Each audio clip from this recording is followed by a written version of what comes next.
Good morning, everyone. We were studying about this plant anatomy in last lecture, and I guess by now we have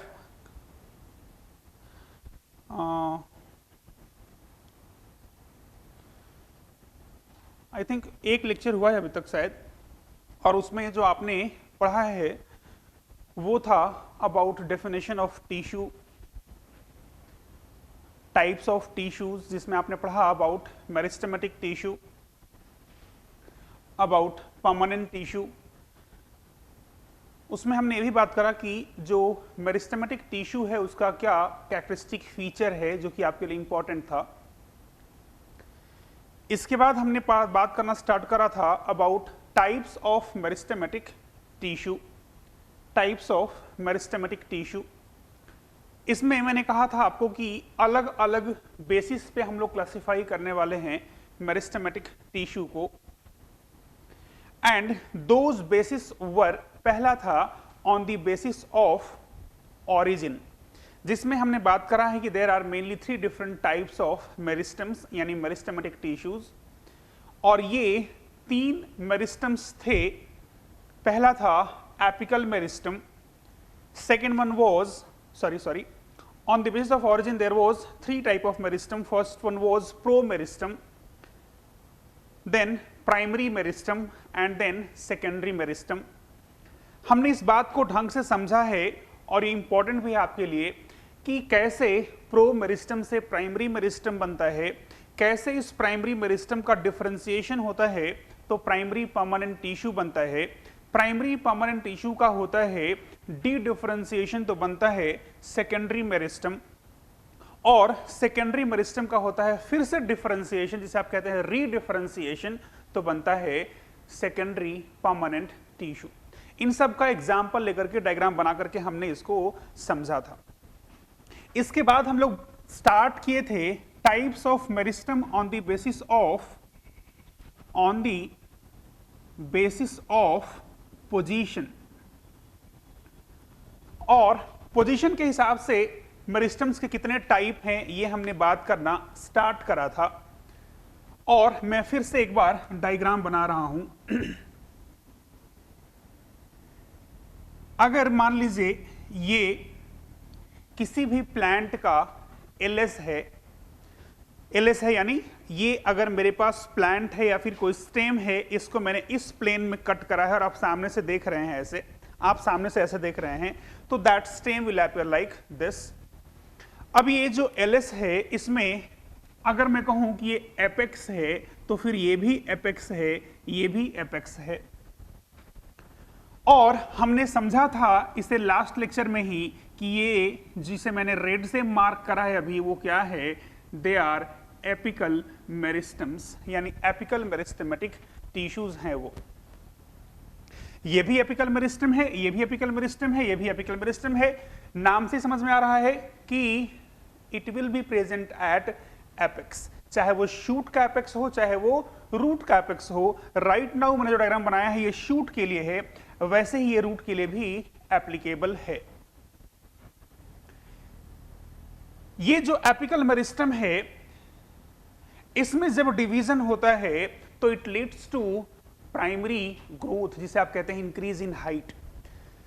शायद हमने पहले बात करा है कि प्लांट में ग्रोथ 2 तरह का होता है, एक है प्राइमरी ग्रोथ जहां पे उसका हाइट बढ़ रहा होता है, और एक होता है सेकेंडरी ग्रोथ जहां पे उसका गर्थ बढ़ रहा होता है। अब ये सेकेंडरी ग्रोथ कहां कहां मिलता है कहां नहीं मिलता है ये सब बात की बात है, लेकिन अभी के लिए secondary growth is increase in girth. तो मैंने कहा है कि जो एपिकल मेरिस्टम है which is localized at apex only, जब इसमें डिवीजन होता है तो it will lead to increase in length. जब इसमें डिवीजन होगा तो आगे की तरफ बढ़ेगा, आगे की तरफ बढ़ेगा, आगे की तरफ बढ़ेगा, यानी लेंथ में इंक्रीमेंट होने वाला है, जिसे आप कहते हैं प्राइमरी ग्रोथ है। दूसरा जो था वो था इंटरकैलरी मेरिस्टम, जिसमें आपने कहा कि ये जो इंटरकैलरी मेरिस्टम है ये नोड के ऊपर हो सकता है, यानी जो इंटरकैलरी मेरिस्टम है इसका नाम ऐसा क्यों है, तो पहली बात ये इंटरकैलरी है क्योंकि ये परमानेंट टिश्यूज के बीच में है। हमारा हेडिंग ही क्या है, on the basis of position. तो इसका पोजीशनिंग कैसा है, तो परमानेंट टिश्यू के बीच में, तभी तो आपने कहा इंटरकैलरी, इंटरकैलरी का मतलब ही होता है बीच में। तो ये जो इंटरकैलरी मेरिस्टम है ये आपको 3 जगहों पे देखने को मिलेगा। ध्यान रखिएगा, जैसे एपिकल मेरिस्टम आपको हर प्लांट के शूट एपेक्स पे दिखने वाला है, वैसे इंटरकैलरी मेरिस्टम हर प्लांट में मिलेगा ही, कोई कंपल्सन नहीं है। अब ये जो इंटरकैलरी मेरिस्टम है ये कई बार मिलता है आपको एबव नोड। ये रहा नोड। नोड वो जगह है जहां से किसी भी प्लांट में लैटरल प्रोजेक्शंस निकलते हैं, चाहे वो ब्रांच हो, चाहे वो लीफ हो, चाहे वो फ्लावर हो। जो भी साइड में ब्रांचिंग निकलता है वो यूजुअली कहां से निकलता है, दैट डेवलप्स फ्रॉम नोड। तो मैंने कहा है कि कई बार ये इंटरकैलरी मेरिस्टम नोड के ऊपर मिलता है, जैसे अगर मैंने कहा ये नोड है तो नोड के ऊपर कई बार मिलता है, कई बार ये मिलता है बिलो नोड। ध्यान रहे, मैंने पहले ही कहा है ये मिल भी सकता है, नहीं मिल सकता है। अगर मिल रहा है तो कहां मिल सकता है, ये नोड के ऊपर मिल सकता है, नोड के नीचे मिल सकता है, या फिर एट बेस ऑफ लीफ। आपको लीफ के बेस पे देखने को ये मिलेगा। लीफ का बेस मतलब क्या, अगर मान लीजिए मैंने कहा कि एक मदर एक्सिस है, यहां पे कोई लीफ लगा हुआ है इस तरीके से, तो this part is known as leaf base, जो सबसे लास्ट पार्ट है। तो मैंने कहा है कि कई बार ये लीफ के बेस पे भी देखने को मिलता है। अब इंपॉर्टेंट आपके लिए ये हो जाता है, ये याद रखना कि नोड के ऊपर कहां कहां, यानी कौन से प्लांट्स हैं जहां पे नोड के ऊपर मिलता है, कौन से प्लांट्स हैं जहां नोड के नीचे मिलता है, और कौन से प्लांट्स हैं जहां पे लीफ के बेस में ये इंटरकैलरी मेरिस्टम मिलता है। तो आंसर वी हैव इज कि नोड के ऊपर कहां मिलता है, ये मिलेगा आपको ग्रासेस के अंदर। You will get to see this in bamboo. ये आपको देखने को मिलेगा सुगर केन के अंदर। ये आपको देखने को मिलेगा इक्विसिटम के अंदर। इक्विसिटम हो सकता है आपके लिए नया हो, लेकिन नया रहेगा नहीं, आगे जब पढ़ने लेंगे हम लोग तो। इक्विसिटम एक प्लांट है which belongs to group pteridophyta. अभी के लिए इतना ही। जैसे एंजियोस्पर्म होते हैं वैसे जिम्नोस्पर्म भी होता है, वैसे टेरिडोफाइट भी होता है, वैसे ब्रायोफाइट भी अलग अलग प्लांट ग्रुप है। तो ये जो इक्विसिटम है ये अपने आप में एक टेरिडोफाइट है। तो मैंने कहा है इक्विसिटम में, ग्रासेस में, बैम्बू में, सुगर केन में you will get to see this intercalary meristem above node. वैसे ही मिंट में अगर आप देखें तो you will get to see this below node. जैसे मैंने यहाँ बनाया है, ये नोड था, ये नोड के नीचे है। मैंने एक ही डायग्राम में दोनों दिखा दिया है, नोड के ऊपर भी नोड के नीचे भी। लेकिन जब आप किसी प्लांट के बारे में बात करेंगे स्पेसिफिक, तो वहां हो सकता है नोड के ऊपर हो सिर्फ, या फिर हो सकता है नोड के नीचे हो सिर्फ। तो मैंने कहा मिंट में ये मिलता है नोड के नीचे। और बेस ऑफ लीफ में कहां मिलता है, तो ये आप कह सकते हैं मोनोकॉट है इसका एग्जाम्पल, और पाइनस जो कि जिम्नोस्पर्म है वो इसके एग्जाम्पल्स हैं। जैसे मैंने कहा था इक्विसिटम अपने आप में एक मेंबर है टेरिडोफाइट का, वैसे इसका ध्यान रखिएगा एग्जाम्पल है किसका, जिम्नोस्पर्म का। We will study in detail about this spinous plant, लेकिन अभी के लिए सिर्फ नाम ही काफी है आपके लिए। इन एग्जाम्पल्स में इंटरकैलरी मेरिस्टम कहां कहां मिलता है ये आपको ध्यान रखने का है। अब ये इंटरकैलरी मेरिस्टम बनता कैसे है, तो ये इंटरकैलरी मेरिस्टम जो है जिसे मैंने ब्लैक से लेबल करा है यहां पे, ये एक्चुअली लेफ्ट बिहाइंड सेल है किसका, एपिकल मेरिस्टम का। एपिकल मेरिस्टम जो कि आज अभी यहां पे है, एक समय रहा होगा जब ये यहां रहा होगा, तो ग्रोथ हो गया यहां पहुंचा है ना आखिर, तो एक समय ऐसा रहा जब यहां पे रहा होगा। तो इसी के कुछ सेल्स पीछे छूट गए हैं, और पीछे छूटे हुए सेल्स क्या कहलाते हैं, इंटरकैलरी मेरिस्टम कहलाते हैं।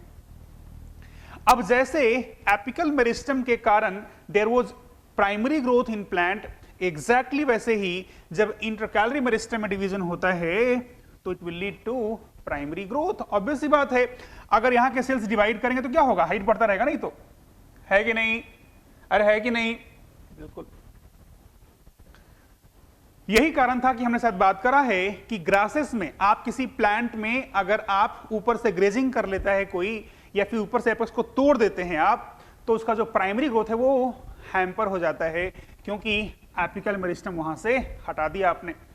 लेकिन ग्रासेस में जहां इंटरकैलरी मेरिस्टम है, वहां से in spite of removal of this apical meristem it keeps on growing. क्यों? क्योंकि यहां पे क्या है, intercalary meristem is present over there.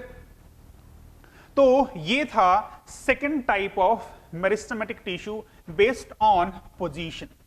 I hope यहां तक क्लियर होगा। अब जो तीसरा है, जो थर्ड टाइप का मेरिस्टमेटिक टिश्यू है on the basis of position, वो है lateral meristem. Third and last one is lateral meristem. ये पोजीशन के हिसाब से तीसरा मेरिस्टम है। सपोज जो आपके हाथ में बॉल पेन है जिसमें एक रिफिल डला है, आप उसको जरा विजुलाइज कीजिएगा। अगर आपके पास जो पेन है जिसके अंदर एक रिफिल है, उसका अपन एक टीएस काट दें, यानी अगर आपने कहा ये मार्कर को मैं मानता हूं, ये पेन है मेरे पास, इसमें एक रिफिल डला हुआ है अंदर में, तो अगर मैं इस मार्कर को टीएस में काटूं ऐसे लाइक दिस, और फिर आपको ऐसे दिखाऊं, तो आपको क्या दिखेगा? ऐसा दिखेगा क्या? बिल्कुल दिखेगा। जहां पे ये क्या है, ये पेन का बाउंड्री है, और ये क्या है, ये रिफिल का बाउंड्री है। ऐसा ही विजुलाइज कर रहे होंगे आप।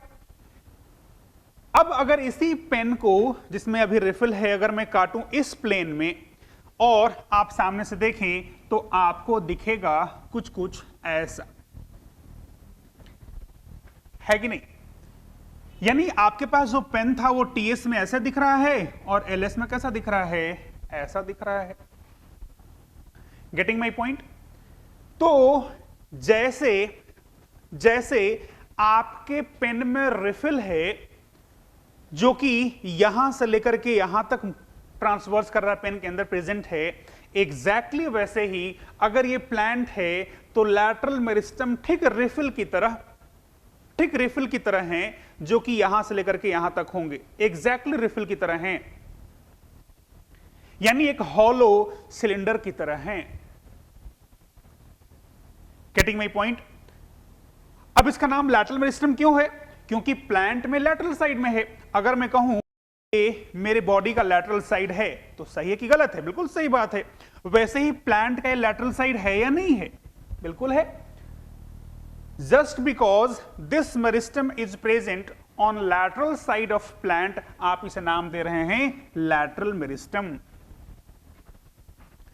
यानी जो लैटरल मेरिस्टम है वो टीएस में ऐसा दिखेगा और एलएस में ऐसा दिखेगा। यानी इसमें रिफिल कह रहा था, वो क्या है? वही है lateral meristem in case of plant. ये दोनों लैटरल मेरिस्टम है। Getting my point? अब जरा याद कीजिए आप, जो हमने बनाया था डाइकोट स्टेम का एक boundary line diagram last lecture में, जहां आपने कहा बाहर में एपिडर्मिस है, फिर हाइपोडर्मिस है, फिर जनरल कॉर्टेक्स है, एंडोडर्मिस है, पेरिसाइकल है। आई होप आपको याद होगा, आपको याद रखना चाहिए अब ये सब चीजों को। तो उस पेरिसाइकल के बाद हमने जो बनाया था वो था कुछ ऐसा, इस शेप का वस्कुलर बंडल, है ना, जिसका ये वाला एंड ब्लंट था और ये वाला एंड टेपरिंग था। कुछ ऐसा हमने बनाया था वस्कुलर बंडल को।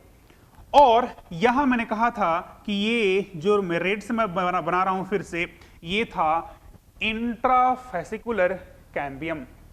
This was intrafascicular cambium.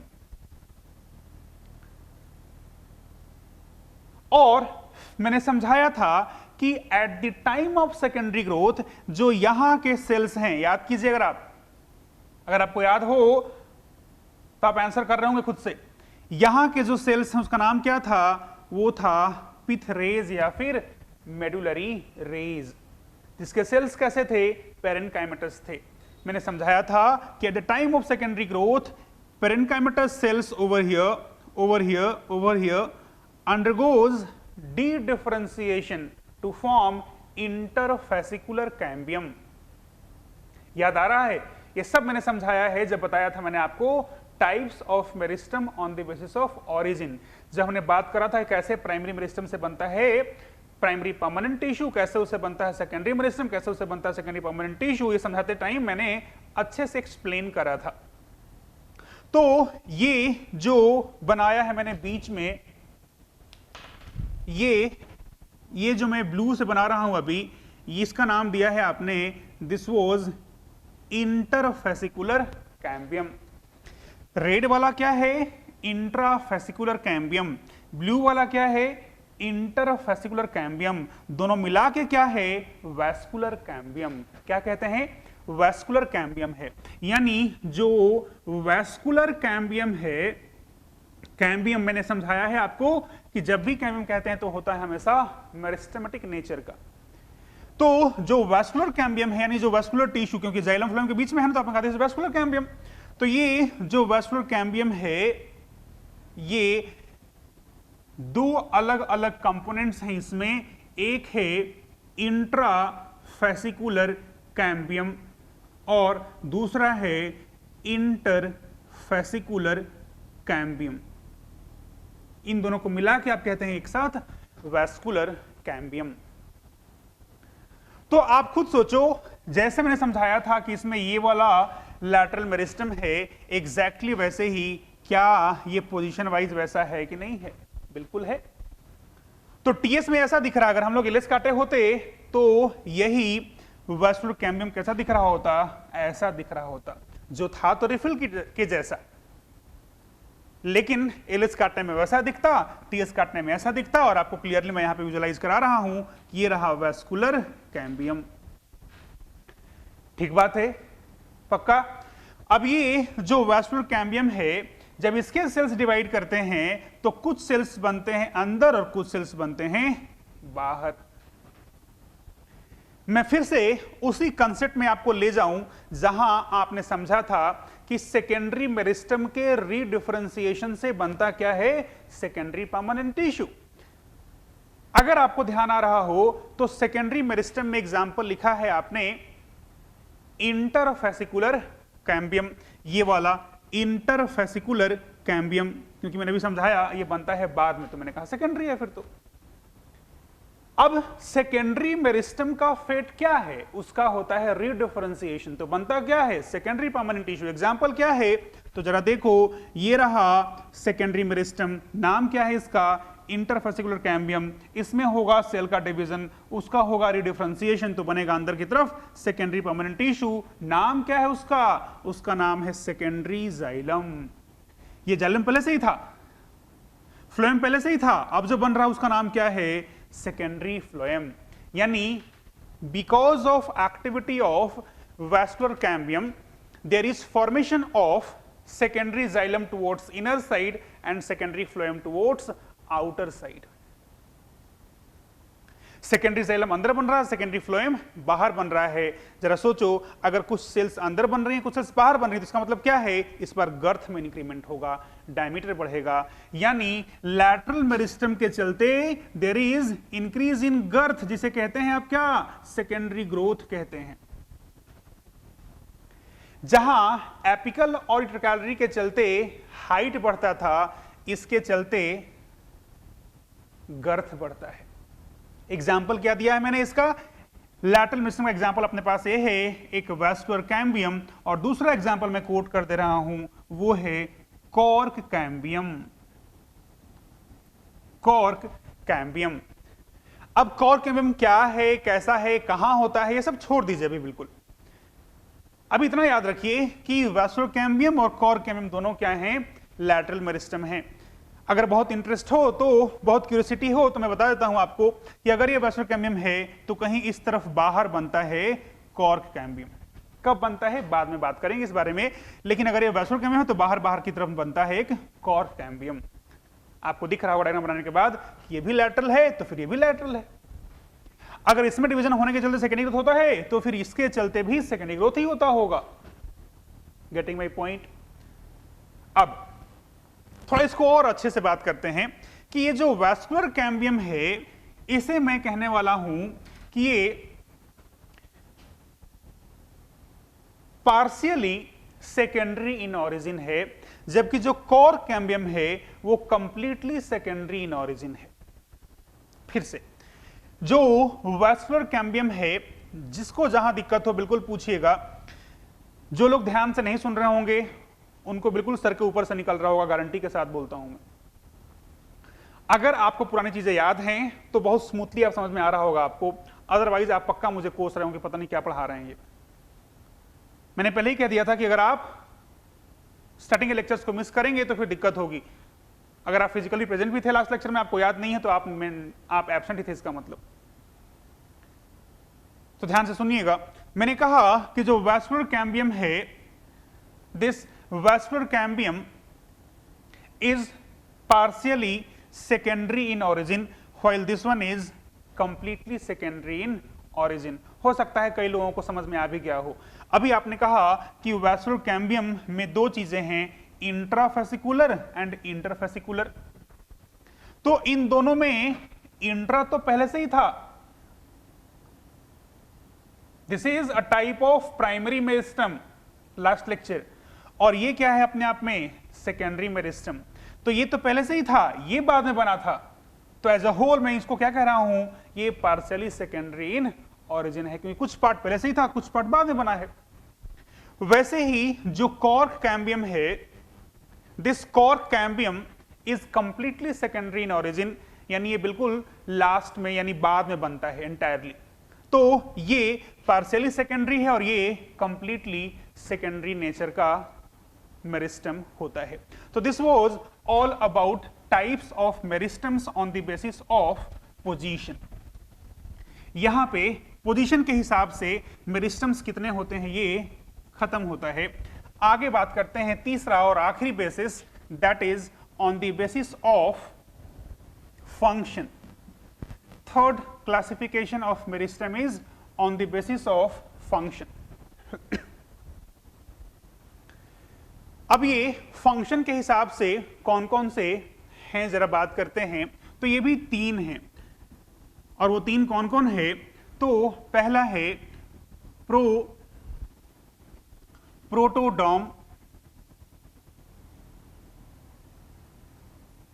Then procambium,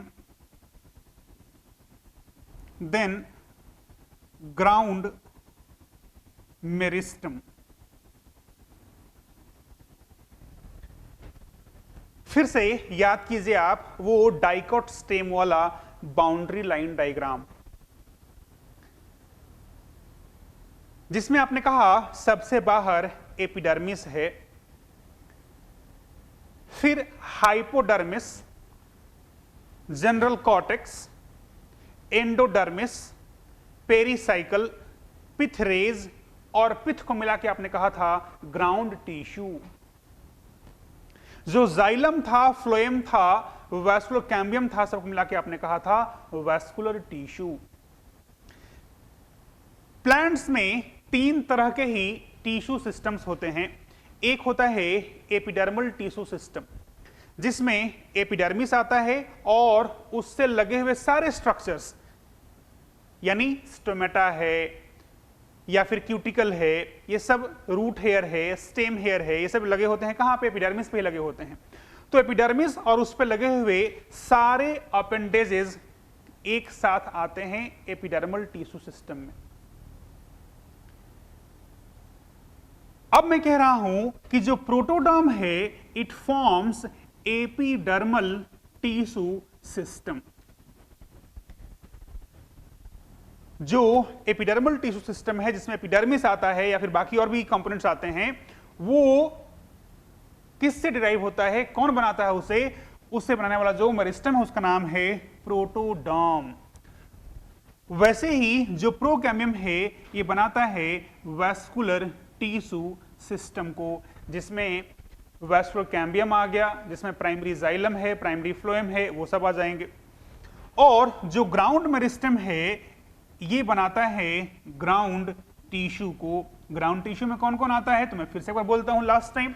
ground tissue comprises of hypodermis, general cortex, endodermis, pericycle, pith rays and pith. इन सब को मिला के आप कहते हैं ग्राउंड टिश्यू।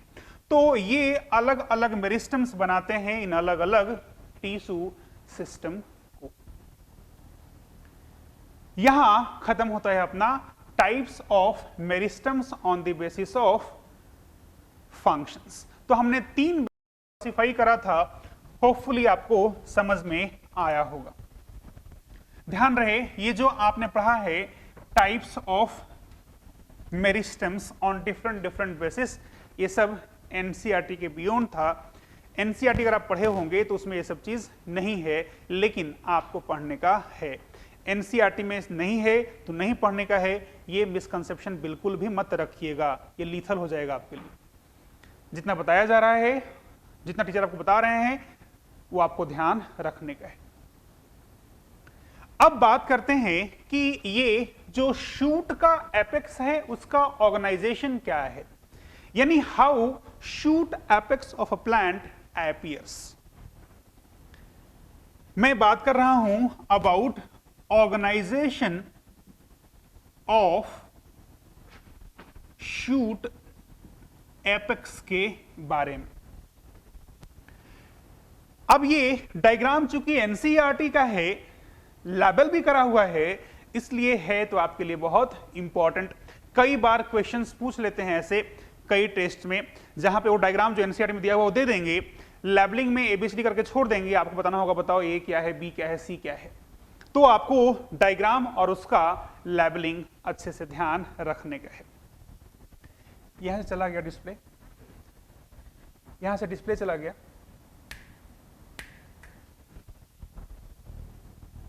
डिस्प्ले चला गया यहां से। अब बात कर रहे हैं कि कैसा दिखता है शूट का एपेक्स।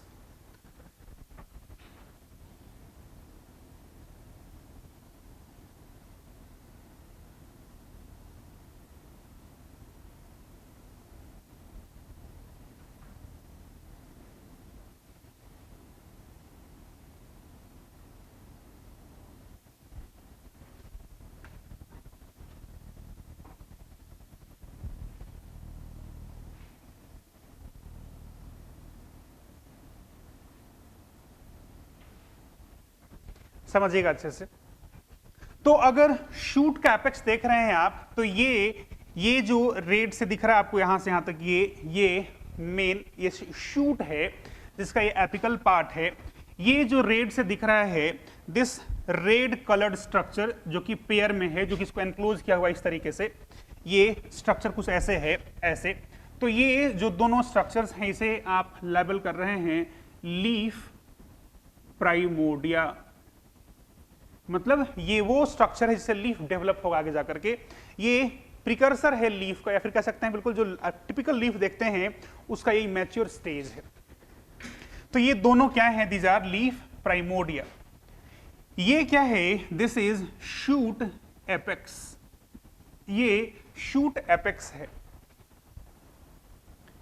ये क्या है ब्लू वाला, तो ये वैस्कुलर सिलेंडर है, यानी जो वास्कुलर टिश्यू है। अभी आप ध्यान दीजिए, अभी हमने बात किया था जो लैटरल मेरिस्टम है वो एलएस में कैसा दिखेगा, ऐसा ही दिखेगा ना, ये तो एलएस में। तो ये ब्लू वाले, चाहे ये हो चाहे ये हो, ये हो, जो भी ब्लू दिख रहा है यहाँ पे, वो सब क्या है, वास्कुलर सिलेंडर है। ये वाला शूट एपेक्स है। और ये जो प्रोजेक्शन दिख रहा है आपको छोटा सा, ये है यहाँ का एक्सिलरी बड। ध्यान रखिएगा, it's not auxiliary, it's axillary. Auxiliary भी कुछ होता है, समय आने में बात करेंगे, लेकिन फिलहाल ये है एक्सिलरी बड। ये क्या होता है आखिर? तो मान लीजिए मैंने कहा कि ये एक मदर एक्सिस है, यहां पे लगा हुआ एक लीफ है for example. This angle between this stem and this leaf, this angle between stem and leaf is known as, इसी को कहते हैं आप एक्सिल। क्या कहते हैं बेटा? एक्सिल कहते हैं। तो इस एक्सिल में लगने वाला जो बड है उसे आप कहते हैं सिंपली एक्सिलरी बड। अब बड क्या है? तो बड जो है इसे आप डिफाइन करते हैं ऐसे कि हाईली कंडेंस्ड शूट है। ये शूट मतलब क्या? Stem plus leaf. तो आज मान लीजिए मैंने कहा कि ये कोई स्टेम है जिसका ये नोड दिख रहा है, इस पे ये लीफ लगे हुए हैं, फॉर एग्जांपल ये सब लीफ लगे हुए हैं। ये स्टेम है, उसका ये नोड है, नोड पे लगे हुए साइड में लीफ लगे हैं। तो आज आपको जो प्लांट ऐसा दिखता है वो अर्ली स्टेज में कैसा रहा होगा, हाईली कंडेंस्ड फॉर्म में रहा होगा। मतलब इसी को देखें अपन तो कंडेंस्ड फॉर्म में मतलब क्या, तो ये जो स्टेम है जो इतना लंबा है वो बिल्कुल रहा होगा कॉम्पैक्ट फॉर्म में, ऐसे ऐसे। ये मैंने दिखा दिया, इन नोड्स को दिखाया मैंने लाइन खींच करके, लेकिन मैंने कहा कंडेंस्ड है यानी नोड बिल्कुल पास पास है, यानी इंटरनोड छोटा है। दिस इज इंटरनोड ना, जो लंबा है यहाँ पे इंटरनोड छोटा है, यानी ये कॉम्पैक्ट है। साथ में जो यहाँ पे मैच्योर लीफ थे वो यहाँ पे बिल्कुल मिनिएचर लीफ के फॉर्म में है, इसे कह दिया आपने बड। क्या कहते हैं आप इसे, बड कहते हैं। तो बड ही जो है ये ओपन होता है, मैच्योर होता है तो एक शूट बनता है या फिर फ्लावर भी बन सकता है। बड क्या है, हाईली कंडेंस्ड शूट है। हाईली कंडेंस्ड शूट में जब मैच्योरेशन होगा तो एक नॉर्मल शूट या फिर फ्लावर बनेगा, ठीक बात है। अब मैंने कहा है कि दिस एंगल इज एक्सिल, तो यहां जो एक्सिलरी बड दिख रहा है, यहां भी जो टिश्यूज हैं those tissues are meristematic in nature, and those tissues present in this axillary bud are again left behind cells of this apical meristem। इसी apical meristem के left behind cells कहां पे हैं, इस axillary bud में मिलते हैं।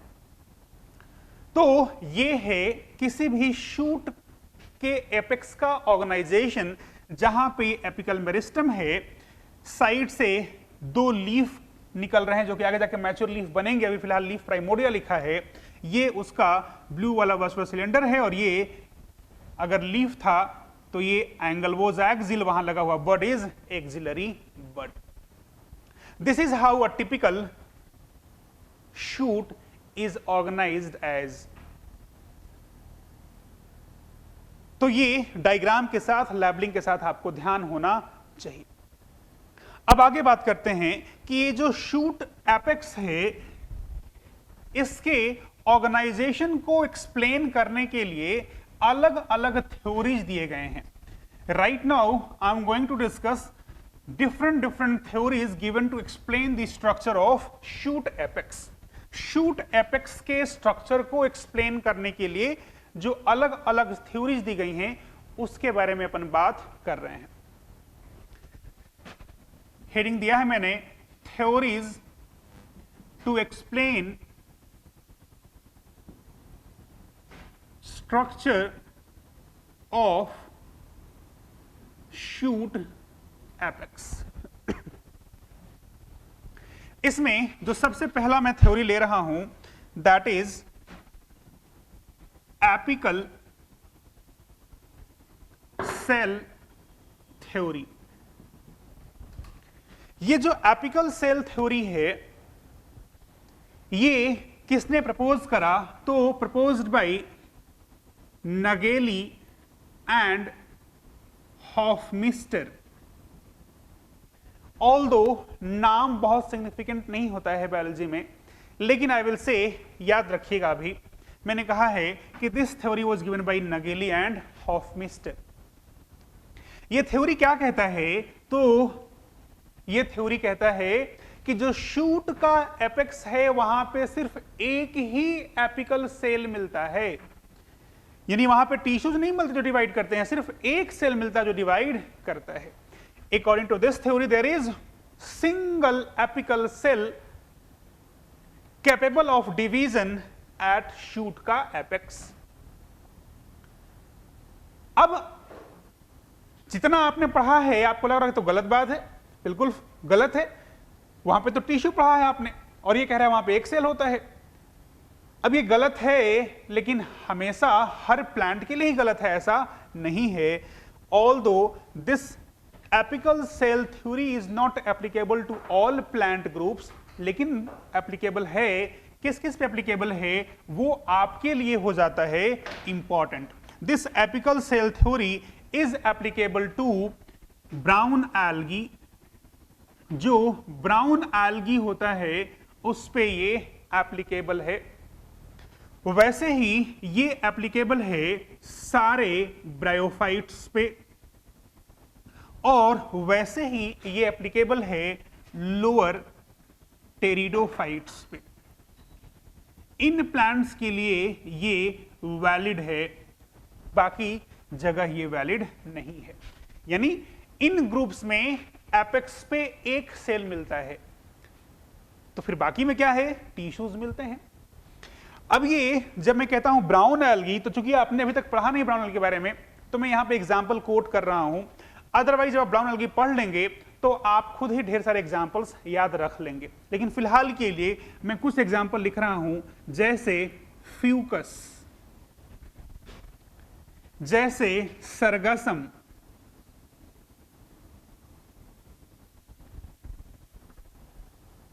जैसे मैक्रोसिस्टिस। ये कुछ ब्राउन एल्गी हैं, कुछ ब्राउन एल्गी हैं जिसका मैंने एग्जांपल आपको कोट किया है, क्योंकि ब्राउन एल्गी पे ये वाला थ्योरी एप्लीकेबल है। वैसे ही ब्रायोफाइट्स में भी ये एप्लीकेबल है, और मैं एग्जांपल दे रहा हूं, कुछ एग्जांपल दे रहा हूं, जैसे रिक्सिया है, जैसे मर्केंसिया है, दीज आर ब्रायोफाइट्स। वैसे ही मैंने लिखा है, टेरिडोफाइट नहीं लिखा है, देखिएगा सिली मिस्टेक ना हो जाए क्वेश्चन सॉल्व करते time. This is not applicable to entire pteridophytes like bryophyte. ये हर ब्रायोफाइट पर एप्लीकेबल है, लेकिन सारे टेरिडोफाइट पे एप्लीकेबल नहीं है। किस पे एप्लीकेबल है, लोअर टेरिडोफाइट। कौन कौन है वो, तो जैसे सिलाजिनेला, ये एक टेरिडोफाइट है।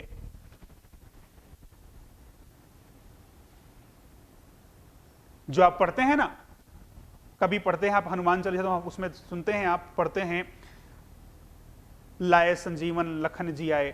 That Sanjeevani, that plant Sanjeevani is nothing but selaginella, जो कि अपने आप में एक टेरिडोफाइट है। तो उस सिलाजिनेला पे, जिसके बारे में हम लोग बात करेंगे प्लांट की पढ़ते टाइम डिटेल में, और भी एग्जांपल दूं तो लाइकोपोडियम, ये भी अपने आप में एक टेरिडोफाइट है, जिसपे ये वाला थ्योरी एप्लीकेबल है। So this was all about apical cell theory, जो कि हर प्लांट के लिए एप्लीकेबल नहीं है, लेकिन एप्लीकेबल जिसके लिए है उनका मैंने यहां पे लिस्ट बना दिया है, आपको ध्यान रखना चाहिए। नहीं आ पाएगा डिस्प्ले है?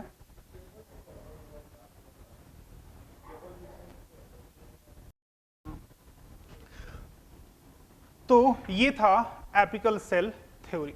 अब आगे बात करते हैं about next theory, and that next theory is, जो नेक्स्ट थ्योरी है वो है हिस्टोजेन थ्योरी। हिस्टोजेन थ्योरी, जैसे यहां नाम याद रखने को बोला मैंने, वैसे यहां भी याद रखिएगा, and that name is Hanstein. Histogen theory was given by Hanstein. ये थ्योरी क्या कहता है, तो ये थ्योरी कहता है, नाम ही जरा देखो क्या है, हिस्टोजेन, जेन आया है वर्ड जेनेसिस से, जिसका मतलब होता है फॉर्मेशन। पढ़ते ना केमिस्ट्री में, हेलोजन, सॉल्ट फॉर्मिंग। जेनेसिस मतलब क्या, फॉर्मेशन। तो ये हिस्टोजेन थ्योरी है, यानी ये थ्योरी जो है ये बताएगा कि अलग अलग टिश्यूज, हिस्टो, अलग अलग टिश्यूज कैसे बनते हैं। ये बताता है कि अलग अलग हिस्टोजेनिक लेयर्स मिलते हैं शूट के एपेक्स पे। वो 3 अलग अलग लेयर, हिस्टोजेनिक लेयर्स कौन कौन से हैं, तो पहला है डर्मेटोजन, नेक्स्ट जो है हिस्टोजेनिक लेयर वो है periblem, and last one is plerome. Shoot के एपेक्स पे ये 3 लेयर होते हैं, जिसमें जो डर्मेटोजेन है ये आउटर मोस्ट है, this one is middle one, and this one is inner most. Shoot के एपेक्स पे ये 3 लेयर हैं, सबसे बाहर वाला ये है, उसके अंदर ये है, और सबसे अंदर ये है। और ये थ्योरी क्या कहता है, ये थ्योरी कहता है कि जो डर्मेटोजेन लेयर है ये बनाता है किसको? It forms epidermis and all associated structures. ये थ्योरी कहता है कि जो पेरिब्लेम है ये बनाता है किसको? ये बनाता है कॉर्टेक्स को। और कॉर्टेक्स क्या है? याद कीजिए, कॉर्टेक्स अलग था, जनरल कॉर्टेक्स अलग था। किसी को याद आ रहा है क्या क्या डिफरेंस था? नहीं याद आ रहा तो आना चाहिए, समझाया तो था मैंने। समझाया कुछ ऐसे कि जो हाइपोडर्मिस है उसके नीचे मिलता है जनरल कॉर्टेक्स, उसके नीचे मिलता है एंडोडर्मिस, इन तीनों को मिला के कहते हैं आप क्या? Cortex. Cortex comprises, this cortex comprises hypodermis, then general cortex and endodermis. इन तीनों को एक साथ आप एड्रेस करते हैं कॉर्टेक्स। और अगर मैं आपसे पूछूं कि उस डाइकोट स्टेम में एपिडर्मिस बना दिया आपने इससे, कॉर्टेक्स बना दिया आपने इससे, तो क्या बचा है बनने को? अभी भी क्या किसी के पास आंसर है? डाइकोट स्टेम में एपिडर्मिस को छोड़ दिया, कॉर्टेक्स को छोड़ दिया, अब जो कुछ भी बचा है क्या कहते हैं आप उसे? एक साथ उसे कहते थे स्टील। याद आ रहा है? उसे स्टील कहते थे। तो जो प्लीरोम है, जो कि सबसे इनरमोस्ट है, वो बनाता है अंदर का लेयर, क्या नाम देते हैं आप उसे? स्टील। जिसमें क्या क्या आता है? जिसमें आता है पेरिसाइकल, जिसमें आता है पिथरेज, जिसमें आता है पिथ, जिसमें आता है वास्कुलर कैम्बियम, जिसमें आता है वास्कुलर बंडल। इस तरीके से ये हिस्टोजन थ्योरी है जो कि आपको ध्यान रखना चाहिए। अब ये जो हिस्टोजन थ्योरी है ये रूट के लिए भी एप्लीकेबल है। शूट के लिए तो है ही, समझाया मैंने आपको, ये रूट के लिए भी एप्लीकेबल है। अब अगर रूट में बात करते हैं आप about dicot root and about monocot root, तो थोड़ा सा दोनों में अंतर है जो कि आपको याद रखना ही चाहिए। और वो अंतर क्या है? तो अंतर ये है कि डाइकोट में तो जो 3 लेयर मिलते हैं वो यही है, डर्मेटोजेन, पेरिब्लेम एंड देन प्लीरोम। लेकिन मोनोकोट में जो डर्मेटोजन है, पेरिब्लेम है, प्लीरोम है, उसके बाहर एक और लेयर है जिसका नाम है क्या? जिसका नाम है कैलिप्ट्रोजन। क्या नाम बेटा? कैलिप्ट्रोजन नाम है। यानी मोनोकोट रूट की बात का सबसे बाहर क्या है? कैलिप्ट्रोजन। जबकि यहां पे क्या है सबसे बाहर? डर्मेटोजन। सेकंड क्या है यहां पे? डर्मेटोजन। यहां पे क्या है? पेरिब्लेम। थर्ड यहां पे क्या है? पेरिब्लेम। यहां पे थर्ड क्या है? प्लीरोम। यहां पे फोर्थ है प्लीरोम। यानी यहां पे एक एडिशनल आ गया है कैलिप्ट्रोजन जो कि सबसे बाहर का है। अब जो डाइकोट रूट का डर्मेटोजेन है ये एपिडर्मिस भी बनाता है और ये रूट कैप भी बनाता है। रूट के एपेक्स पे ध्यान होगा आपको, रूट कैप मिलता है। तो वो रूट कैप कौन बनाता है? डर्मेटोजेन। कहां? डाइकोट में। लेकिन अगर मोनोकोट की बात करते हैं तो calyptrogen responsible for formation of root cap. Dermatogen क्या बनाएगा फिर? ये बनाएगा जो पहले बनाना था, दैट इज एपिडर्मिस। तो यहां एपिडर्मिस और रूट कैप दोनों को डर्मेटोजन ही बना रहा होता है, जबकि मोनोकोट रूट में आउटरमोस्ट इज कैलिप्ट्रोजन जो बनाता है रूट कैप को, उसके नीचे है डर्मेटोजन जो बना रहा होता है एपिडर्मिस को। बाकी तो ये सेम ही है। ठीक बात है। तो ये था हिस्टोजन थ्योरी जो एप्लीकेबल है रूट के लिए भी, जो एप्लीकेबल है शूट के लिए भी। क्लियर है? आगे बढ़ते हैं और बात करते हैं about third theory, that is tunica corpus theory. Third theory is tunica corpus theory. जिसे दिया किसने? जिसे दिया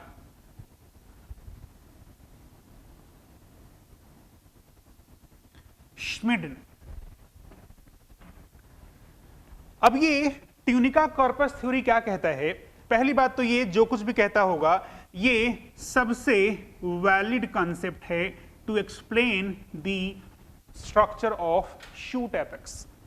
शूट एपेक्स के लिए कोई पूछता है सबसे वैलिड, तो आप कहेंगे ट्यूनिका कॉर्पस थ्योरी। और यहीं पे समझ लीजिए इसको भी कि कोई पूछता है रूट के लिए, तो आप कहेंगे histogen theory is most appropriate. This theory is applicable to shoot apex as well as root apex, दोनों के लिए एप्लीकेबल है, लेकिन ज्यादा वैलिड कौन है रूट के लिए? ये वाला। और शूट के लिए कौन? जिसकी बात हम लोग अभी करने वाले हैं।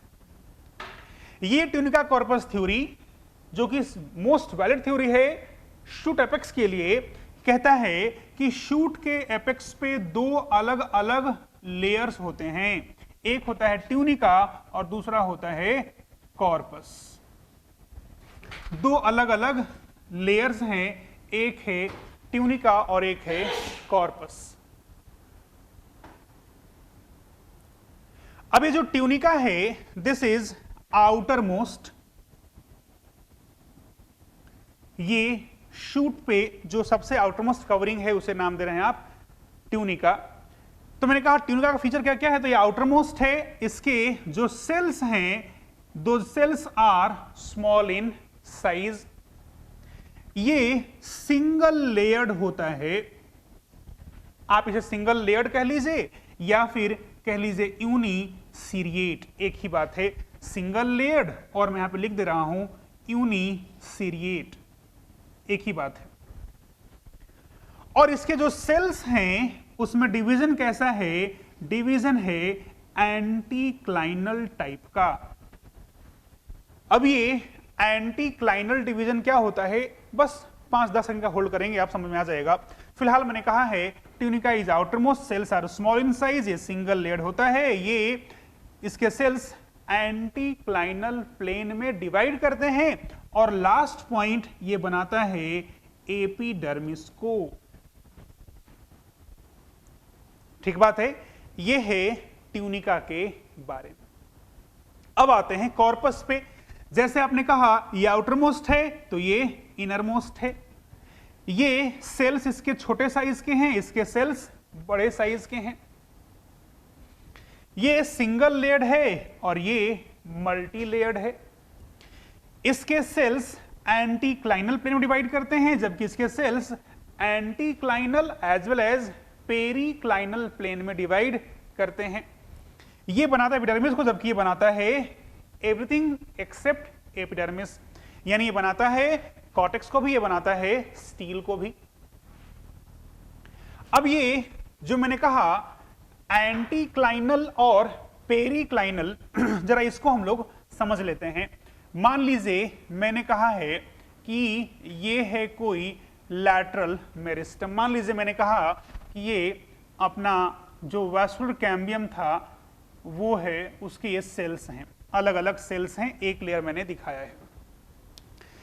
अब ये जो लैटरल मेरिस्टम है या फिर कोई भी सेल मान लो ना, जरूरी नहीं कि लैटरल मेरिस्टम ही हो, हालांकि अंडरस्टूड है कि लैटरल मेरिस्टम है, पोजीशन वाइज देख रहे हैं अपन। तो अगर इस सेल में डिवीजन देखें तो वो दो प्लेन में डिवाइड कर सकता है। एक होता है इस प्लेन में डिवीजन, जरा देखिएगा अच्छे से, ये जो सेल था इसमें हुआ डिवीजन और दो सेल्स बने, एक सेल बना अंदर की तरफ और एक सेल बना बाहर की तरफ। ऐसा ही सेल था ये भी, लेकिन डिवीजन हुआ तो एक सेल बना, एक सेल बना बाहर। इस प्लेन को कहते हैं आप, this is known as periclinal plane. Plane कह दिया, पेरीक्लाइनल है, डिवीजन का नाम देंगे पेरीक्लाइनल डिवीजन। और अगर डिवीजन कुछ ऐसे होता कि दो सेल्स तो बने लेकिन वो दो सेल्स अंदर बाहर नहीं है, साइड वाइज है, जरा देखो दोनों में अंतर क्या है। यहां जो दो सेल्स बने हैं अंदर बाहर है, यहां दो सेल्स बने हैं वो साइड वाइज हैं, इसे कहते हैं आप एंटीक्लाइनल प्लेन। तो अब आपको समझ में आ गया होगा कि एंटीक्लाइनल प्लेन और पेरीक्लाइनल प्लेन में डिवीजन का मतलब क्या होता है। ठीक बात है, आगे बढ़ते हैं फिर और बात करते हैं about last theory which is applicable to root only, last theory which is applicable to root only, that is quiescent centre theory. ये है क्विसेंट सेंटर थ्योरी। जैसे सब में आप पढ़ रहे थे कि किसने प्रपोज करा, वैसे ही यहां भी याद रखना होगा आपको, it was proposed by close. चूंकि यहां का डिस्प्ले अभी ठीक नहीं है, आप अगर कुछ क्वेरी लिख रहे होंगे, क्वेश्चंस लिख रहे हैं, कुछ डाउट पूछ रहे हैं, तो मुझे दिख नहीं रहा है, सॉरी फॉर दैट। आप मुझे अलग से टेक्स्ट कर सकते हैं, कुछ डाउट हो, मुझे कुछ दिख नहीं रहा है, आप जो लिख रहे हैं। तो ये जो क्वेश्चन सेंटर थ्योरी है, it was proposed by close in मेज प्लांट। मेज प्लांट में ये काम कर रहे थे और वहां से इन्होंने दिया है क्वेश्चन सेंटर थ्योरी। ये थ्योरी क्या कहता है, तो मान लीजिए मैंने कहा ये रूट का एपेक्स है, ये मैंने कहा ये रूट कैप है,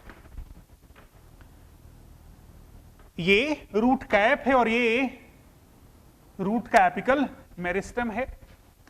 अब ये रूट कैप है, यानी कौन बनाया होगा इसको, कैलेप्टोजन बनाया होगा। ये क्या है, एपिडर्मिस, तो इसे किसने बनाया होगा, डर्मेटोजन ने, है कि नहीं। अगर मोनोकॉट है, मेज क्या है, मोनोकॉट है, मेज इज मोनोकॉट, तो ये कैलेप्टोजन ने बनाया है, ये रूट कैप है, और ये एपिडर्मिस है जिसे बनाया है किसने, जिसे बनाया है डर्मेटोजन ने। ये क्वेश्चन सेंटर क्या है, क्वेश्चन सेंटर थ्योरी क्या है, तो ये कहता है कि इस कैलेप्टोजन और डर्मेटोजन के बीच में, यानी कुछ कुछ यहां पे क्रिसेंट शेप का, यानी इन्वर्टेड कप जैसा ऐसा एक अरेंजमेंट है सेल्स का, यानी कुछ सेल्स हैं right over here, there are certain cells right over here arranged to form inverted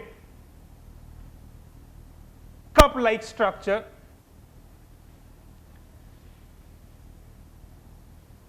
या फिर क्रिसेंट शेप कह सकते हैं आप। यहां के सेल्स जो कि क्रिसेंट शेप के हैं, इन्वर्टेड कैप लाइक हैं, ये क्विसेंट स्टेज में होते हैं। कौन से स्टेज में, क्विसेंट स्टेज में होते हैं, जिसे आप एक और नाम देते हैं जी नॉट स्टेज। जब पढ़ेंगे हम लोग सेल डिवीजन, वहां पे आएगा जी नॉट स्टेज क्या है। शायद सुना भी होगा आपने, G1 स्टेज होता है, S होता है, G2 होता है, वैसे ही एक G0 भी होता है, जिसे नाम क्या देते हैं आप, क्विसेंट स्टेज नाम देते हैं। अब ये जो सेल G0 स्टेज में रहता है, या फिर से कहते हैं क्विसेंट स्टेज, उन सेल का फीचर क्या है, तो ये वैसे सेल्स हैं जो हैं तो living. Sales of G0 stage या फिर quiescent stage are living in nature, but they are not dividing. सुनिएगा अच्छे से, मैंने कहा है cells of G0 stage are living in nature but are non dividing, but they have ability of division. कुछ cells ऐसे होते हैं जो लिविंग नेचर के हैं, अभी डिवाइड नहीं कर रहे हैं, वो रिजर्व सेल की तरह हैं, डिवाइड नहीं कर रहे, लेकिन जरूरत पड़ने पे वो डिवाइड करेंगे। उस स्टेज का नाम क्या है, G0 स्टेज है। Cells of G0 stage are usually non dividing which have ability of division when required. तो यहां के जो सेल्स हैं, चूंकि वो G0 स्टेज में रहते हैं, सेल डिवीजन के क्विसेंट स्टेज में रहते हैं, इसलिए इसका नाम क्या दिया आपने, क्विसेंट सेंटर नाम दे दिया, क्योंकि यहां के सेल्स कौन से स्टेज में हैं, क्विसेंट स्टेज में हैं। मतलब क्या, वो डिवाइड नहीं कर रहे हैं। जरा देखो यहां क्या है, रूट एपिकल मेरिस्टम है, यानी एक्टिव डिवाइडिंग सेल्स के बाजू में ये क्या है, नॉन डिवाइडिंग सेल्स हैं, जो अभी डिवाइड नहीं कर रहे हैं, जरूरत पड़ने पर डिवाइड करेंगे। जरूरत क्या हो सकता है, तो जब ये रूट कैप डैमेज हो जाए तो फिर रिएक्टिव हो जाएंगे और रूट कैप को फिर से वापस बना देंगे। अब हो सकता है आप सोच रहे हो कि सर रूट कैप को बचाना इतना जरूरी क्या है, तो यहां पे क्या है, एपिकल मेरिस्टम है। यही तो मेरिस्टम है जिसमें होगा डिवीजन, तो रूट की लंबाई बढ़ने वाली है। अगर इसको डैमेज कर दोगे तो रूट की लंबाई बढ़ेगी क्या, नहीं। यानी इस रूट एपिकल मेरिस्टम को बचा के रखना प्लांट के लिए बहुत ही क्रूशियल है, और यही कारण है कि प्लांट्स ने इवॉल्व करा है इनको बचाने के लिए। बाहर में कैप नाम है रूट कैप, जो खुद डैमेज हो जाते हैं लेकिन इसको बचा लेते हैं। ठीक बात है। तो मैंने कहा है क्विसेंट सेंटर थ्योरी के हिसाब से यहां रूट कैप और एपिकल मेरिस्टम के बीच में कुछ सेल्स है जो कि मेटाबॉलिकली एक्टिव हैं, डिवाइड कर सकते हैं, लेकिन अभी डिवाइड नहीं कर रहे हैं। और इनका फीचर क्या होता है? तो cells of quiescent centre are having certain features, जो कि है आपके लिए इंपॉर्टेंट। क्या फीचर है? तो इन सेल्स में लो डीएनए, लो आरएनए, लो प्रोटीन कंटेंट मिलने वाला है। इन सेल्स में बाकी सेल्स के रिस्पेक्ट में डीएनए कम है, आरएनए कम है, प्रोटीन कम है। ऑब्वियस बात है, अगर सेल डिवाइड नहीं कर रहा है तो खूब मेटाबॉलिज्म नहीं कर रहा होगा। ऑब्वियस बात है, जब खूब सेल डिवाइड करता है तो कुछ काम करना पड़ेगा, कुछ बनाना पड़ेगा, नया नया प्रोटीन, नया नया आरएनए। आरएनए है, डीएनए है, प्रोटीन है, लेकिन बाकी जो यहां आसपास के सेल्स उसके रिस्पेक्ट में कम है। क्यों? क्योंकि सेल्स डिवाइड नहीं कर रहे हैं। क्योंकि डिवाइड नहीं कर रहे हैं इसलिए जरूरत नहीं पड़ रही है ज्यादा आरएनए की, ज्यादा प्रोटीन की।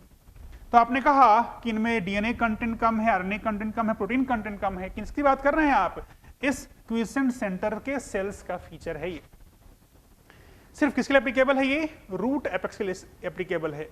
तो ये था रूट एपेक्स और शूट एपेक्स का ऑर्गेनाइजेशन कैसा है उसे एक्सप्लेन करने वाले अलग अलग थ्योरीज का ये एक्सप्लेनेशन था। This was all about this.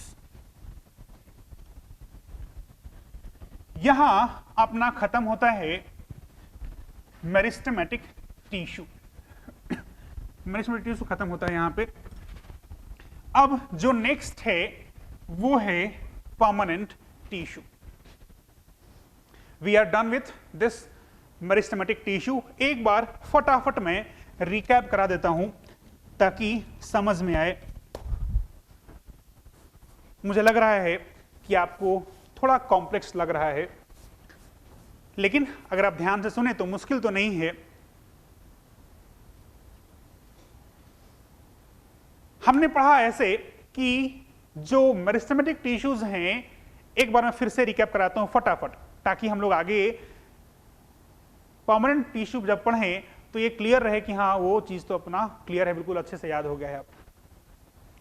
तो हमने बात करा कि जो प्लांट टिश्यूज हैं वो मेनली दो तरह के हैं, based on ability of division. कौन कौन से थे वो?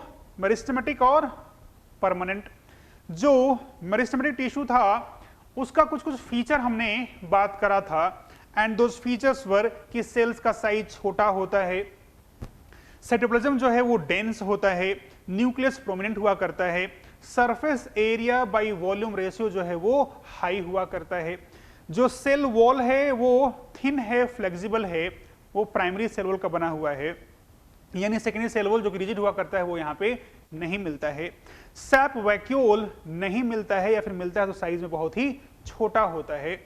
साथ में हमने कहा कि यहाँ पे स्टोर्ड फूड और ऑर्गेस्टिक सब्सटेंसेस नहीं होते हैं। We have studied in detail about orgastic substances, मैं उसकी बात फिर से नहीं कर रहा हूं। हमने अभी बात करा है कि ये जो सेल्स हैं मेरिस्टेमेटिक टिश्यू के, इसके अंदर प्लास्टिड जो मिलता है वो मिलता है प्रोप्लास्टिडियल स्टेज में। आगे बढ़ते हैं और बात करते हैं फिर टाइप्स ऑफ मेरिस्टम्स के बारे में, जहां आपने कहा कि एक है प्रो मेरिस्टम, एक है प्राइमरी मेरिस्टम, एक है secondary meristem. This classification is based on origin, यानी प्रो मेरिस्टम बनता है बिल्कुल एम्ब्रियोनल स्टेज में। जो प्राइमरी मेरिस्टम है ये रिस्पॉन्सिबल है फॉर प्राइमरी ग्रोथ। एग्जाम्पल्स पढ़ा आपने एपिकल मेरिस्टम, इंटरकालरी मेरिस्टम, या फिर पढ़ा आपने इंट्राफेसिकुलर कैम्बियम। वैसे ही ये जो प्राइमरी मेरिस्टम था इसमें हुआ था डिफरेंशिएशन, बना था इससे primary permanent tissue.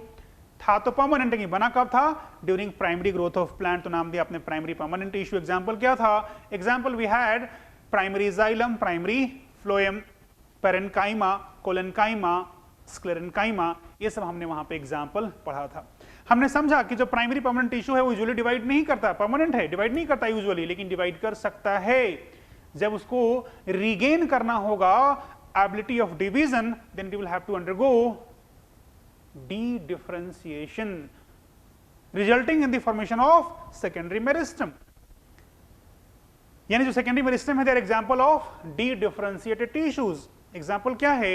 Example was interfascicular cambium, example was cork cambium. अब ये जो सेकेंडरी मेरिस्टम है जो कि अपने आप में डी डिफरेंशिएटेड टिश्यू है, ये रीडिफरेंशिएट करता है और बनाता है सेकेंडरी परमानेंट टिश्यू। जैसे जो इंटरफेसिकुलर कैम्बियम है वो बनाता है रीडिफरेंशिएट करने के बाद सेकेंडरी जाइलम को और सेकेंडरी फ्लोएम को। यानी सेकेंडरी जाइलम, सेकेंडरी फ्लोएम क्या है? अपने आप में रीडिफरेंशिएटेड टिश्यू है, वो अपने आप में सेकेंडरी परमानेंट टिश्यू है।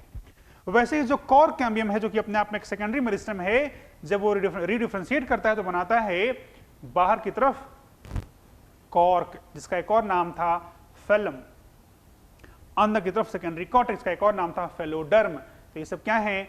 रीडिफरेंशिएटेड टिश्यूज थे। वैसे ही हमने बात करा about types of meristem on the basis of position, जिसमें हमने बात करा about apical, intercalary and lateral meristem. Apical में आपने पढ़ा कि ये रिस्पॉन्सिबल है for primary growth, similarly intercalary was responsible for secondary growth, जबकि जो लैटरल मेरिस्टम था it was responsible for increase in girth. हमने तीनों का एग्जाम्पल भी लिया था। वैसे हमने पढ़ा types of meristem on the basis of function, जिसमें आपने कहा protoderm, then procambium, then ground meristem जो बनाता था एपिडर्मिस, यानी जो बना रहा था, जो प्रोटोडर्म था वो बना रहा था एपिडर्मल टिश्यू सिस्टम को, जो ग्राउंड मेरिस्टम था वो बना रहा था ग्राउंड टिश्यू को, प्रोकैम्बियम बना रहा था वास्कुलर टिश्यू और वास्कुलर कैम्बियम को।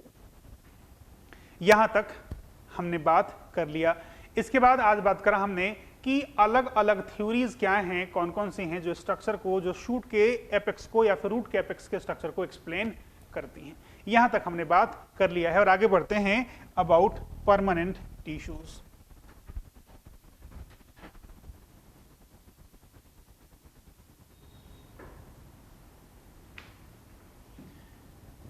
अब ये जो परमानेंट टिश्यू है इसमें कुछ पॉइंट्स तो पहले से ही क्लियर है कि सेल्स जो हैं ये लिविंग भी हो सकते हैं और नॉन लिविंग भी, यानी डेड भी हो हैं। अब लिविंग ही हो लेकिन ये कभी भी डिवाइड नहीं कर सकते, they are not having ability of division. अब ये जो परमानेंट टिश्यू है ये मेनली दो तरह का होता है।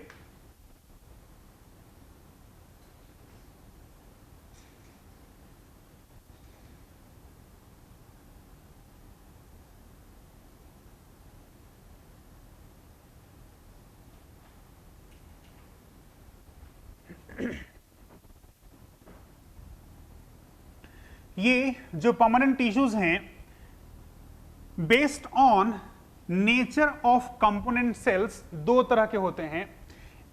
Based on nature of component cells दो तरह के होते हैं, एक होता है सिंपल परमानेंट टिश्यू और एक होता है कॉम्प्लेक्स परमानेंट टिश्यू।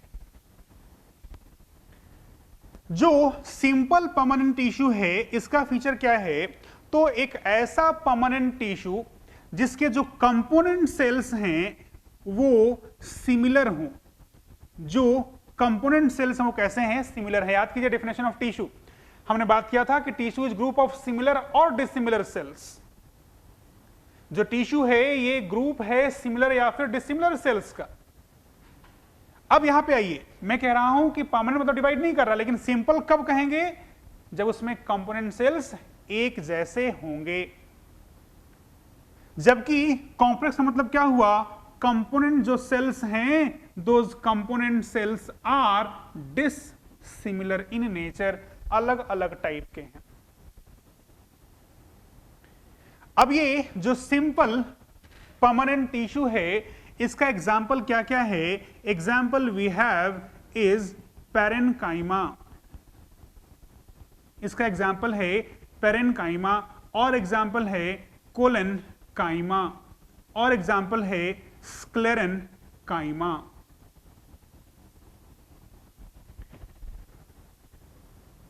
यानी ये जो परमानेंट टिश्यूज हैं, अगर मैं आपसे पूछूं कि ये जो टिश्यूज मैंने लिखा है बेस्ड ऑन ऑरिजिन कैसे टिश्यूज हैं, तो आपको आंसर देना आना चाहिए, और वो आंसर क्या है? Based on origin these are primary permanent tissues. वैसे ही जो कॉम्प्लेक्स टिश्यू है, कॉम्प्लेक्स परमानेंट टिश्यू है जिससे कंपोनेंट सेल्स डिसिमिलर हैं, वो कौन कौन है? तो वो है पहला जाइलम और दूसरा है फ्लोएम। जो जाइलम है इसे आप वुड के नाम से भी जानते हैं, जो फ्लोएम है इसे आप बास्ट के नाम से भी जानते हैं। जो जाइलम है इसका एक और नाम देते हैं आप, एंड दैट इज लेप्टोम, और वैसे इसका एक और नाम देते हैं दैट इज हेड्रोम। आज के बाद ये तीनों नाम आपको याद होना चाहिए। जाइलम को ही वुड कहते हैं और लेप्टोम कहते हैं, इसको बास्ट कहते हैं या फिर हेड्रोम कहते हैं। अब ये कॉम्प्लेक्स क्यों है? क्योंकि इसके कंपोनेंट सेल्स अलग अलग हैं नेचर वाइज। कौन कौन से हैं? तो इसके जो कंपोनेंट सेल्स हैं वो है ट्रैकिड, और है ट्रैकिया, जिसे आप वेसल का नाम भी देते हैं। वैसे ही और है जाइलम फाइबर, और लास्ट है xylem parenchyma. These are 4 different types of cells, constituent cells of xylem. तो जाइलम अपने आप में टिश्यू है। परमानेंट क्यों? क्योंकि डिवाइड नहीं कर सकता। लेकिन कॉम्प्लेक्स क्यों? क्योंकि ये सब के सब कंपोनेंट सेल्स एक दूसरे से अलग अलग दिखते हैं। इसमें से जो ट्रैकिड है, जो वेसल है, जो जाइलम फाइबर हैं, ये सब कैसे हैं? डेड है, और ये अकेला कैसा है? लिविंग इन नेचर है।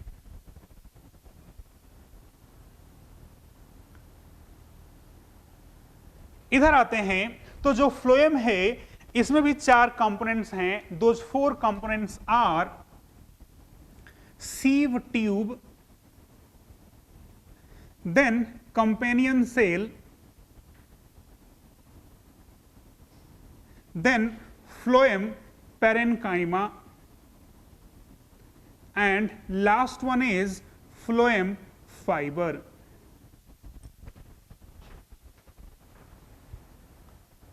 ये अलग अलग कंपोनेंट्स हैं फ्लोएम के, जिसमें से ऊपर के जो 3 लिखे हैं ये लिविंग है, और नीचे का जो एक लिखा है ये डेड नेचर का होता है। ये एक मैंने ओवरव्यू दिया है आपको ऑफ परमानेंट टिश्यूज। इन सब के बारे में हम लोग बात करेंगे नेक्स्ट लेक्चर में, यानी आप मान के चलो करीब करीब अगला 2 लेक्चर जो होगा वो इनको कवर करने में जाएगा। तो आज के लिए इतना ही। अगली बार जब मिलेंगे हम लोग तो बात करेंगे about all this tissues. Thank you for today. Thank you.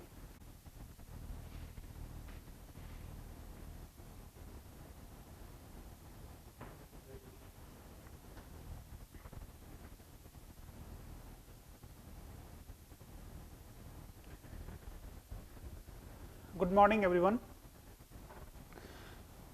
Let us start that chapter living world. और हमने जो पढ़ा है अब तक वो कुछ ऐसा था, फटाफट रिकैप कर लेते हैं एक बार।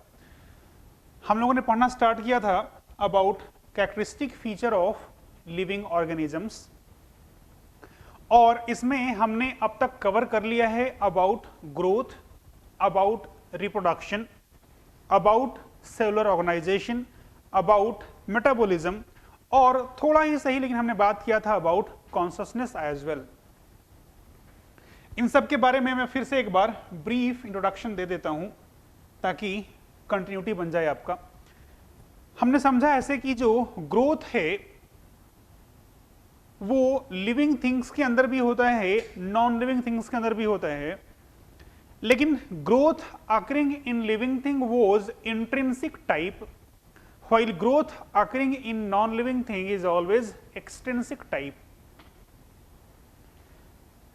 चूंकि growth occurs in non living things as well, इसीलिए हमने समझा ऐसे कि ग्रोथ जो है ये अपने आप में एक कैरेक्टरिस्टिक फीचर तो है लेकिन डिफाइनिंग फीचर नहीं है, क्योंकि नॉन लिविंग थिंग के अंदर भी ग्रोथ हो रहा है। तो आपने कहा ये डिफाइनिंग फीचर नहीं हो सकता। फिर तो हमने यहां से ये भी बात करा कि जब आप बात करते हैं about growth in non living things, तो आप कहते हैं, आप डिफाइन करते हैं ग्रोथ को in terms of increase in mass, और जब आप डिफाइन करते हैं ग्रोथ को इन टर्म्स ऑफ या फिर ग्रोथ को फॉर लिविंग थिंग्स, तो आप वहां पे कहते हैं इंक्रीज इन नंबर और मास।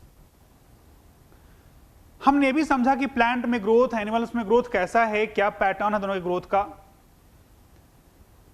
फिर हम लोगों ने बात करा कि जो रिप्रोडक्शन है वो उसके दो मेन मोड्स हैं, एक सेक्सुअल मोड है और एक एसेक्सुअल मोड है।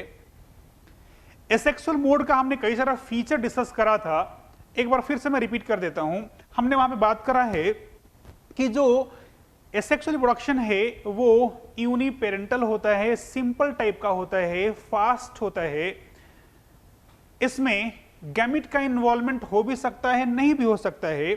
Although in most of asexual mode gametes are not involved, लेकिन इन्वॉल्वमेंट हो सकता है। There are certain cases जहां पे इन्वॉल्वमेंट हो सकता है। गैमेटिक फ्यूजन कभी भी नहीं होता, जाइगोट कभी भी नहीं बनता, कभी भी वेरिएशन डेवलप नहीं होता, यानी यहां पे क्लोन्स डेवलप करते हैं। चूंकि वेरिएशन डेवलप होता नहीं है, तो ऐसे ऑर्गेनिज्म जो रिप्रोड्यूस करते हैं सेक्सुअली वो बेहतर एडेप्टेबिलिटी नहीं दिखा पाते। वही जो सेक्सुअल रिप्रोडक्शन था उसमें आपने कहा कि ये एक स्लो प्रोसेस है, कॉम्प्लेक्स प्रोसेस है, और मिलता है उन्हीं ऑर्गेनिजम्स में जो कि अपने आप में एडवांस नेचर के हैं। यहां से इंपॉर्टेंट वाज कि in case of unicellular organisms growth and reproduction are said to be mutually inclusive. आप दोनों कहते हैं कि सिनोनिमस है, जबकि in case of multi cellular organism growth and reproduction both are mutually exclusive events, यानी दोनों सिनोनिमस नहीं है। हमने यह भी बात करा है अब तक कि there are certain living organisms like worker bee, like mule, like hinny, sterile humans, जो कि लिविंग तो है लेकिन रिप्रोड्यूस नहीं कर सकते हैं। और यही कारण था कि आपने कहा कि फिर से रिप्रोडक्शन डिफाइनिंग फीचर नहीं हो सकता है। हमने यह भी बात करा कि जो सेक्सुअल मोड है उसके क्या क्या डिफरेंट टाइप्स हैं, जैसे बाइनरी फ्यूजन की बात करी आपने, कहां होता है वो देखा आपने, फ्रेगमेंटेशन है, रीजनरेशन है, स्पोर फॉर्मेशन है, इन सब के बारे में हमने थोड़ा थोड़ा बात करा हुआ है पहले। आफ्टर रिप्रोडक्शन वाज मेटाबॉलिज्म, जिसे आपने कहा कि ये अपने आप में डिफाइनिंग फीचर है, क्योंकि कोई भी लिविंग सेल ऐसा नहीं होगा जिससे मेटाबॉलिज्म नहीं होता होगा, कोई भी ऐसा नॉन लिविंग नहीं होगा जहां मेटाबॉलिज्म होता होगा। तो ये डिफाइनिंग फीचर था। हमने ये भी बात करा था कि जो मेटाबॉलिक रिएक्शन है इसे आप इन विट्रो कंडीशन में भी परफॉर्म कर सकते हैं, लेकिन जब आप इन विट्रो कंडीशन में करते हैं तो रिएक्शन तो लिविंग कहलाता है लेकिन सिस्टम लिविंग नहीं कहलाता है। Next it was cellular organisation, जहां आपने कहा कि फिर से ये डिफाइनिंग फीचर है लाइक मेटाबॉलिज्म। क्यों? क्योंकि अगर कोई ऑर्गेनिज्म है, अगर कोई लिविंग सिस्टम है, तो कम से कम एक सेल तो होना ही होगा, कम से कम एक सेल का तो होगा, यानी सेल का होना इज मस्ट। तो आपने कहा कि ये अगेन डिफाइनिंग फीचर है।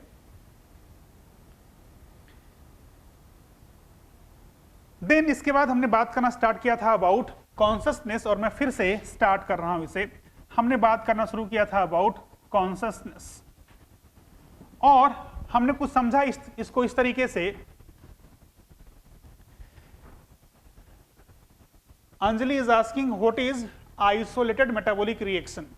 जब आप कहते हैं मेटाबॉलिज्म तो आपने डिफाइन किया ऐसे कि this is summation of all biochemical reactions occurring inside your body of या फिर और सेल।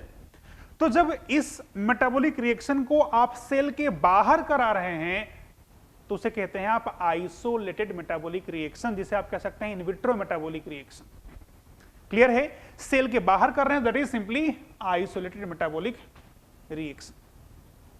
अब आते हैं यहां पे फिर से, तो मैंने कहा कॉन्शसनेस क्या है, तो consciousness is ability of organism to sense the changes occurring in surrounding and respond accordingly.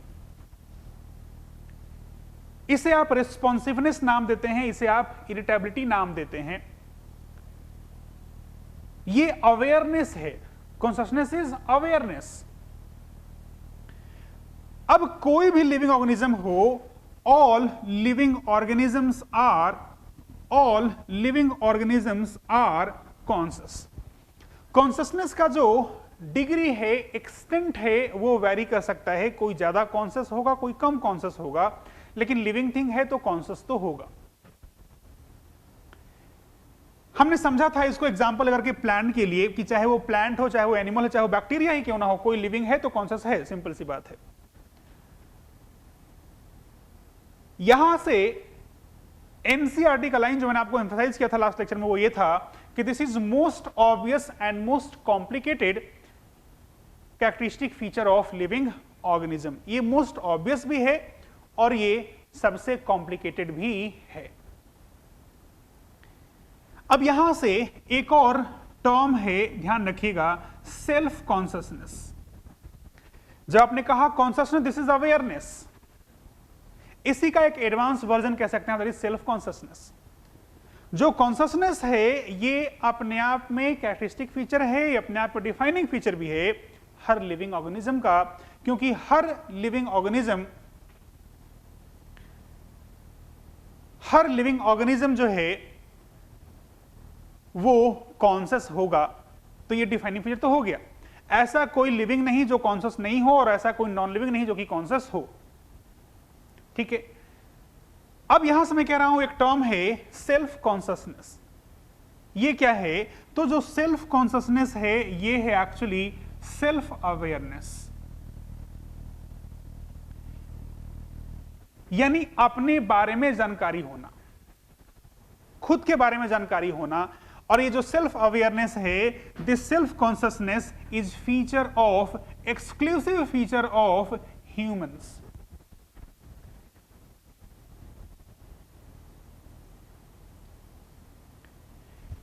ध्यान रखिएगा, मैंने कहा है कि जो कॉन्शसनेस है वो तो सारे लिविंग ऑर्गेनिज्म में देखने को मिलेगा आपको, लेकिन जो सेल्फ कॉन्शसनेस है वो सिर्फ कहां मिलना है, जो सेल्फ अवेयरनेस है वो सिर्फ कहां मिलना है, ह्यूमन से मिलना है।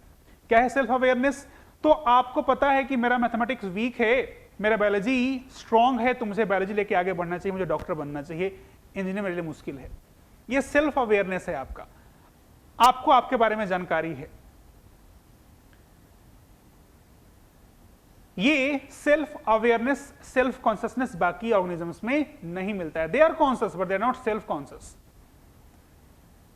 तो मैंने कहा कि कॉन्शसनेस जो है ये एक डिफाइनिंग फीचर है लिविंग ऑर्गेनिज्म का, लेकिन ध्यान रखिएगा सिली मिस्टेक ना हो, self consciousness is defining feature of humans only. फिर से, consciousness is defining feature of all living organisms, but self consciousness is defining feature of humans only.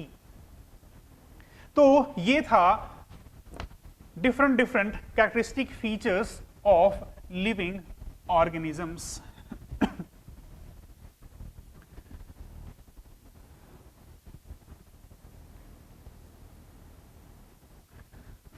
अब आगे बात करते हैं और शुरू करते हैं अपना टैक्सोनॉमी। अब तक जो हमने बात किया वो था about characteristic features of living organism. अब आगे बात करते हैं जो इस चैप्टर का मेन कंटेंट है, दैट इज टैक्सोनॉमी। अब ये टैक्सोनॉमी क्या है, बिफोर दैट एक डेटा बोल रहा हूं जो कि आपको याद रखना चाहिए। और डेटा ये है कि अब तक 1.7 मिलियन स्पीसीज को टैक्सोनॉमिकली डिफाइन किया हुआ है। मैंने कहा है कि अब तक 1.7 मिलियन स्पीसीज को आपने टैक्सोनॉमिकली डिफाइन किया हुआ है। अब जब कहते हैं कि 1.7 मिलियन को डिफाइन किया हुआ टैक्सोनॉमिकली, इसका मतलब क्या है? इसका मतलब यह है कि जो टैक्सोनॉमी है, पहले यहां पे आइए, उसको छोड़ देते हैं थोड़ी देर के लिए। जो टैक्सोनॉमी है ये एक ब्रांच ऑफ साइंस है जिसमें 3 अलग अलग एलिमेंट्स हैं। पहला जो है वो है कैरेक्टराइजेशन एंड आइडेंटिफिकेशन। जो दूसरा है वो है nomenclature and third one is classification. अब ये जो मैंने कहा कि 3 अलग अलग एलिमेंट्स हैं, that is characterisation, nomenclature and classification. ये 3 बेसिक एलिमेंट्स हैं। इसमें कैरेक्टराइजेशन को आप एक और नाम दे सकते हैं, that is description. Biome medical 2018 में रांची से बेस्ट एंड हाईएस्ट रिजल्ट देने वाला सिर्फ मेडिकल प्रिपरेशन का संस्थान biome, a leading institute for pre medical exam. और अगर आपका सपना है डॉक्टर बनने का, तो ये सपना पूरा करेगा बायोम इंस्टीट्यूट। आज ही ज्वाइन करें Biome, Nagra Toli near women's college and Shivpuri Tilburn colony, opposite Spring City mall, Hinoo, Ranchi.